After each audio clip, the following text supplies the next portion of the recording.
Hey guys, it's Chris with Electric Rides here, doing an unboxing of the new e-bike that I just got shipped to me. This is by RAEV. It is the Bullet. It is a cool looking bike that looks a lot like a moped style, Super 73 styled e-bike and that kind of genre, which I don't have one that looks like that. And so I was super excited to try this one out and try it on for size. Yeah, but it looks pretty sweet. It's got like the motorcycle seat, big old battery up front here, motorcycle kind of style headlight, 20-inch by 4-inch tires. So it's got that big fat tire kind of look. And I'm super excited to test it out and see what we got in store.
So I'm here with the RAEV Bullet.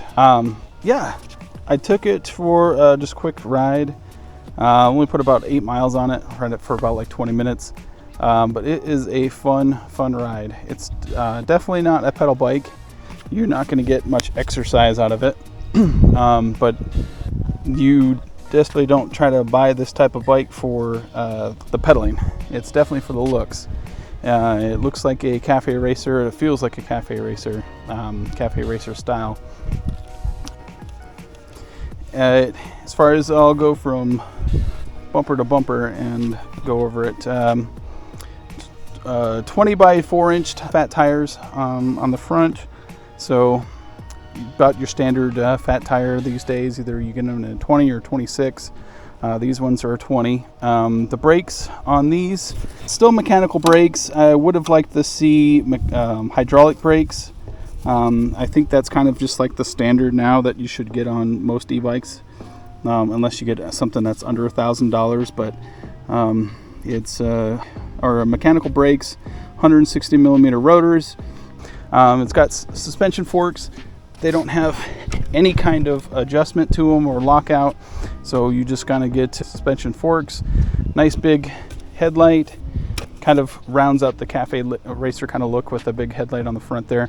I did notice though that it looks like it would be like a daytime halo running light that does not light up.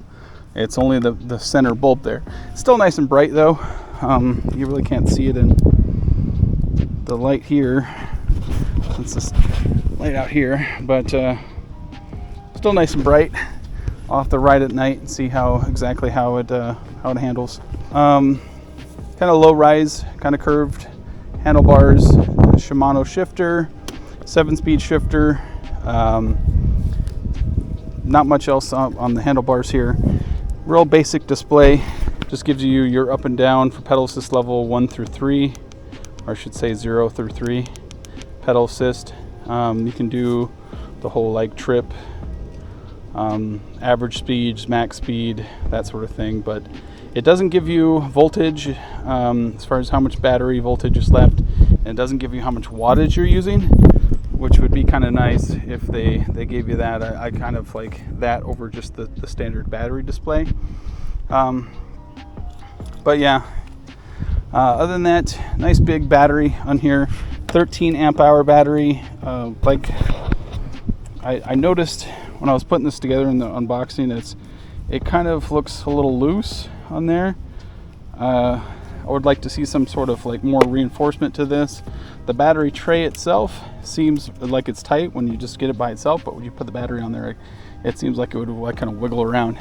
Yeah, pedaling, because the seat is kind of stuck in one position, the pedaling is not very good.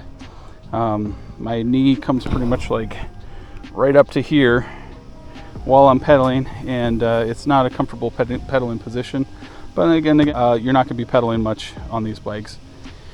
7-speed Shimano, because you're not going to be pedaling, they could have just gotten away with a single speed. So I think the 7-speed kind of would be kind of overkill, which then would free up some space on your handlebars. That could have just eliminated that entirely and cleared you up some room. No back suspension. They do make a suspension bike that has a rear suspension, but this one is just their basic model. The GT, I think it is, has a full suspension. 500 watt motor in the back that is supposed to peak at 750 watts, but then again, it doesn't say on the display, so who knows if it does. But it doesn't have a branding on there. I'm not sure which brand of motors it is. Doesn't, like I said, doesn't say brand, but you know, it definitely looks like a Bafang or something like that. Good vision. Nice big seat. I love the seat on this. Like I said, it's not adjustable, but it's definitely a comfortable seat as far as a motorcycle seat. The padding, cafe racer kind of look. It's definitely a good cruising kind of feel to it. The rear tail light, I'm not a big fan of the rear tail light. That's probably my least favorite thing about this bike is the tail light. It is, put that on crooked. It is battery powered, 2 AAA batteries.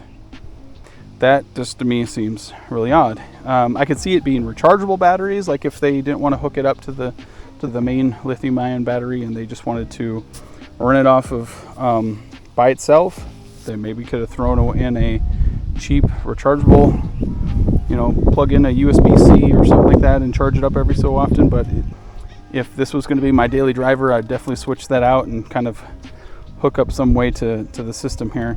There's not even like a cable or any kind of cabling that exists, so you can upgrade later on. They didn't give you that option. I know some e-bike manufacturers will do that, where they'll give you just a rechargeable battery powered tail light, but then the cable's sitting there in case you wanted to hook it up for yourself. None of that here. Other than that, full twist throttle. Woo! It's nice. It's not too different from the half twist that I'm used to, but yeah, it has kind of like this little center plastic piece here that seems like it would be available for like putting on some sort of like latch onto that, or tube bag or kind of top bag here that you can put for storage. It's still got a lot of room in the center here. Like it has a water bottle boss, if you can see that. It's right here, but I don't really think you can get a water bottle holder in there, and if you can, I don't know how feasible that would be. But it's still got a lot of room in the center here where you could put like another battery, but how you would figure that out, I don't know. I like the cable management. It's really nice. These wire wraps. Yeah. Another thing I don't like about the lighting, of course the trains here, is that the tail light does not move with the handlebars.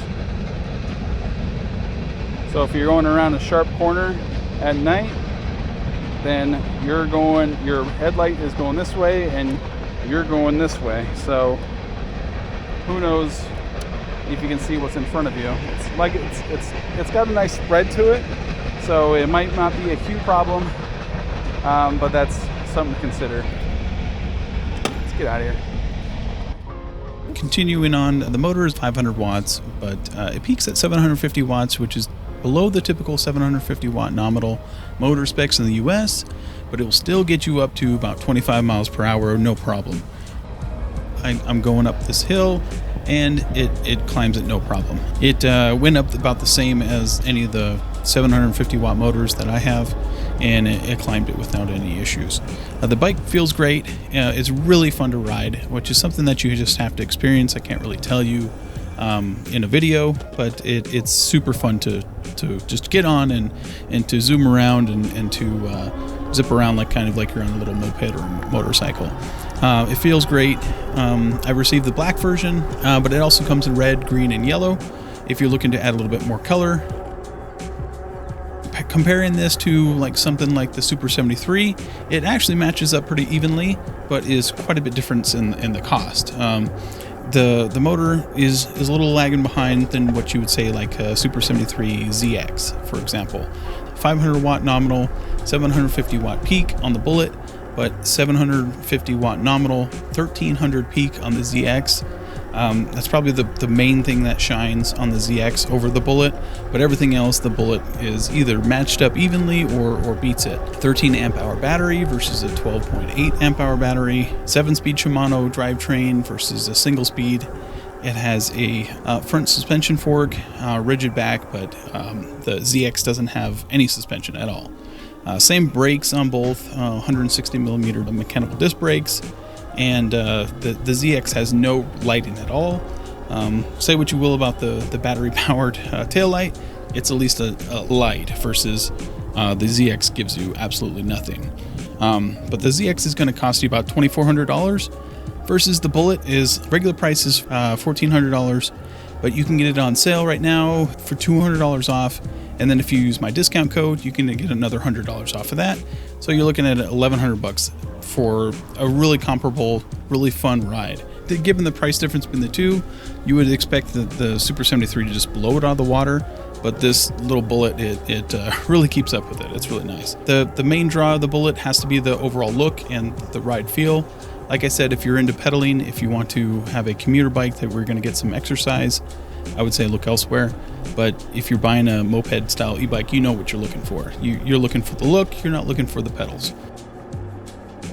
It's really fun, and it'll turn some heads also, to the design on it. Like I said, RAEV did send me this Bullet e-bike for review purposes, free of charge. However, I'm not being paid by RAEV for my opinions, and they're all my own honest opinions. As I had mentioned, I do have the discount code of Electric Rides, all one word, linked below. That will give you $100 off of your order with RAEV. It doesn't have to be on the Bullet. It can be on the Bullet GT. They have a 20 amp hour version and the 28 amp hour version. Really nice bikes, full suspension on those ones. So you can use that even if you're not picking up this particular Bullet. You can just get pretty much $100 off your order. But yeah, even if you don't use that, I thank you for watching. Please give this video a like, subscribe to my channel if possible, and I'd really appreciate it. I hope that you stay safe and keep riding. Thanks. Bye.